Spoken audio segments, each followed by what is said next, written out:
দিয়ে এই মজাদার পটেটো স্টিক্সটা আপনাদের সঙ্গে শেয়ার করছি। এটা বানানো খুবই ইজি। প্রথমে আমরা আলুর খোসাটা ছাড়িয়ে নিব।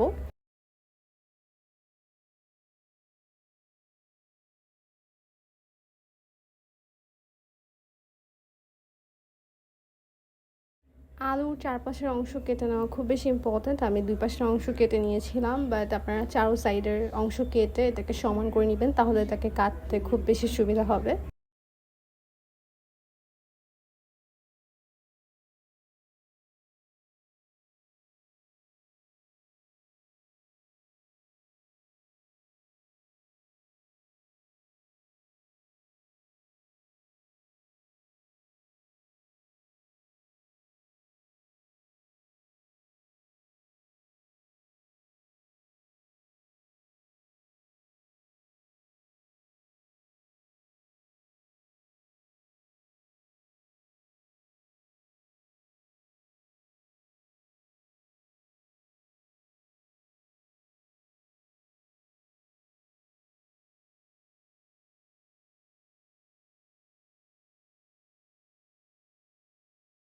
কাটা শেষে আমি স্টিকের মাঝে আলুগুলোকে ইনজেক্ট করে নিব।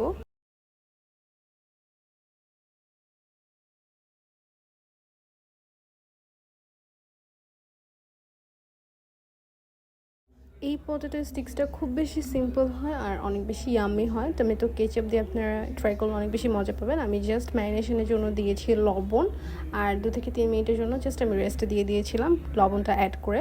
তারপর আমি ফ্রাই করতে চলে আসছি, আর আমি খুবই অল্প অয়েলে ফ্রাই করব, কারণ এত অল্প অয়েলে যদি আমি ফ্রাই করতে পারি তাহলে ডুবো তেল আমি কেন ব্যবহার করব, যেটা কিনা কাইন্ড অফ অনেকটাই অস্বাস্থ্যকর।